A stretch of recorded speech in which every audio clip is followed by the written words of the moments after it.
Direct second year engineering admission 2022-23 के लिए जब भी आपका एडमिशन किसी कॉलेज में हो जाएगा तो कॉलेज में आपको कौन से डॉक्यूमेंट्स लेके जाने हैं, आज की वीडियो में मैं आपको सारे डॉक्यूमेंट्स बताने वाला हूँ। तो देखिए दोस्तों, आपको वीडियो पूरा एंड तक देखना है क्योंकि कई बार क्या हो जाता है, एडमिशन में डॉक्यूमेंट प्रेजेंट ना करने की वजह से भी एडमिशन जो है कैंसिल हो जाते हैं। तो आपको पूरा वीडियो देखना है, सारे डॉक्यूमेंट्स देखने हैं, और डॉक्यूमेंट अगर अवेलेबल नहीं होगा तो जल्द से जल्द वो डॉक्यूमेंट आपको अवेलेबल करके लेना है। ठीक है, तो दोस्तों आपके सामने मैं डॉक्यूमेंट्स बताता हूँ। तो पहला डॉक्यूमेंट अगर आप देखोगे तो एसएससी की मार्कशीट आपके पास होना कंपलसरी है। आपके पास एसएससी की मार्कशीट होनी ही चाहिए। ठीक है, ओरिजिनल मार्कशीट आपको लगेगी। फिर एचएससी की मार्कशीट आपके पास होनी चाहिए। अगर आपने 12वीं करके डिप्लोमा किया है तो आपके पास एचएससी की मार्कशीट भी होनी चाहिए। ठीक है, बट अगर आपने डिप्लोमा के बेस पे डायरेक्ट डिग्री में एडमिशन ले रहे हो तो आपको एचएससी मार्कशीट की ज़रूरत नहीं है। ठीक है, थर्ड जो डॉक्यूमेंट है वो है डिप्लोमा मार्कशीट्स, यानी कि सारे 6 सेमेस्टर्स की मार्कशीट्स आप रखिए साथ में, और आपको जो फाइनल एग्रीगेट का मार्कशीट है वो भी आपको लगेगा। ठीक है, वैसे फाइनल ही लगता है बट आप सारे 6 सेमेस्टर्स के रहोगे तो एक अच्छा रहेगा। ठीक है, और चौथा जो डॉक्यूमेंट मैंने यहाँ पे रखा है वो है leaving certificate of diploma. Diploma के बाद आपको यहाँ पे लिविंग सर्टिफिकेट मिलता है, ट्रांसफ़र सर्टिफिकेट मिलता है। वो ट्रांसफ़र सर्टिफिकेट भी आपको एडमिशन के टाइम पे लगेगा। फिर क्या लगेगा, आपको लगेगा एज एंड नेशनैलिटी। ठीक है, age, nationality and domicile certificate आपको लगेगा।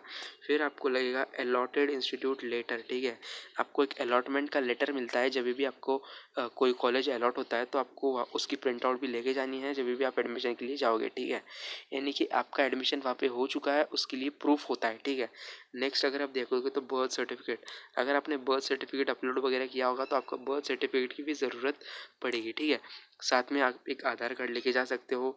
अगर आप कास्ट में आते हो तो ठीक है, आप एससी या फिर ओबीसी में आते हो तो आपको कास्ट सर्टिफिकेट की ज़रूरत पड़ेगी। कास्ट वैलिडिटी की ज़रूरत पड़ेगी अगर आप एप्लीकेबल हो तो। ठीक है, फिर आगे अगर हम देखते हैं तो ईडब्ल्यूएस सर्टिफिकेट की आपको ज़रूरत पड़ेगी। अगर आपने ईडब्ल्यूएस में से एडमिशन लिया है तो आपको ईडब्ल्यूएस सर्टिफिकेट की ज़रूरत पड़ेगी। और जब भी एडमिशन के लिए जाओगे तो आप पे आपको क्या रिसिप्ट नहीं चलेगी। ठीक है, आपको सर्टिफिकेट ही लेके जाना पड़ेगा। दूसरा अगर आप देखोगे तो नॉन क्रिमिलियर ओबीसी के केस में आपको नॉन क्रिमिलियर सर्टिफिकेट लगेगा और वो वैलिड होना चाहिए। ठीक है, वैलिड सर्टिफिकेट लगेगा नॉन क्रिमिलियर का ओबीसी के स्टूडेंट्स के लिए। इनकम सर्टिफिकेट लगेगा, जो भी कैंडिडेट्स की जो इनकम है 8 लाख से कम है उनके लिए इनकम सर्टिफिकेट लगेगा। ठीक है, जो कि वैलिड होना चाहिए। ठीक है, अगला अगर आप देखोगे तो बैंक अकाउंट। ठीक है, देखिए दोस्तों, जब भी आपको स्कॉलरशिप या फिर ईबीसी वगैरह मिलती है ना, तो उसके लिए आपको बैंक अकाउंट की ज़रूरत पड़ती है। तो आप बैंक अकाउंट आपके पास होना चाहिए और आप उसकी पासबुक भी लेके जा सकते हो। ठीक है, और अगला अगर आप देखोगे तो गैप सर्टिफिकेट, अगर आपने एकेडमिक्स में कोई गैप वगैरह रखा होगा तो आपको गैप सर्टिफिकेट की ज़रूरत पड़ेगी कि आपने आखिर एजुकेशन में गैप क्यों रखा। ठीक है, अगला जो मैंने यहाँ पे रखा है वो है माइग्रेशन सर्टिफिकेट। दोस्तों, अगर आप आपकी यूनिवर्सिटी वगैरह चेंज कर रहे हो, अगर आप अदर देन महाराष्ट्र स्टेट से आ रहे हो तो आपको यहाँ पे माइग्रेशन सर्टिफिकेट की ज़रूरत पड़ेगी। अगर आपके पास माइग्रेशन सर्टिफिकेट नहीं होगा तो जल्द से जल्द उससे भी निकाल लीजिए। ठीक है, 17वां जो है वो है इक्विवेलेंस सर्टिफिकेट। अगर आपने किसी अननोन इंस्टीट्यूट जैसे कि एटोनॉमस वगैरह इंस्टीट्यूट से पॉलिटेक्निक किया है तो आपको इक्विवेलेंस सर्टिफिकेट की भी ज़रूरत पड़ेगी। ठीक है, अगला अगर आप देखोगे तो वो है प्रोविजनल डिप्लोमा या फिर convocation certificate. Provisional diploma certificate आपको मिलता है डिप्लोमा कंप्लीट करने के बाद, कॉन्वोकेशन सर्टिफिकेट हम उसे बोलते हैं। ठीक है, उसकी भी आपको ज़रूरत पड़ेगी। इसके बाद मैंने यहाँ पे रखा है 2-3 फ़ोटो कॉपीज़। ठीक है, आपने अभी तक जितने भी डॉक्यूमेंट देखे ना उनकी 2-3 फ़ोटो कॉपीज़ यानी कि ज़ेरॉक्स आपको रख लेनी है।